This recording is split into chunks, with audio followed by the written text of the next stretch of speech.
அண்ணாமலையுடைய செயல்பாடுகளை பத்தி நம்ம பார்த்தோம்னா, அவர் ஒரு ஆர்எஸ்எஸ் உடைய தீவிரமான ஒரு தொண்டர் தான்.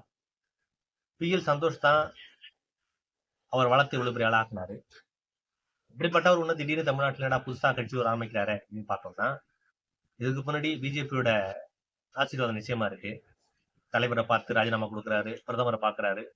இதெல்லாம் புதுசா ஒரு கட்சி ஆரம்பிக்கிற ஒருத்தரை, அவங்களுக்கு எதிராக செயல்படக்கூட ஒருத்தரை ஆதரிச்சு பிஜேபி செயல்படுமா?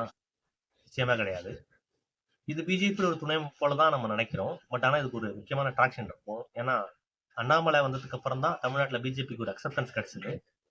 அண்ணாமலைக்கு ஒரு குறிப்பிட்ட அளவு இளைஞர்களுடைய சப்போர்ட் நிச்சயமா இருக்கு, நம்ம இல்லைன்னு சொல்ல முடியாது. ஒரு சாம்பிங்கான லீடர் தான். தனிப்பட்ட முறையில் ஒரு திறமையான ஒரு ஆள் தான். ஒரு நல்ல விஷயத்தை டிஃபெண்ட் பண்றதுங்கிறது ரொம்ப எளிமை.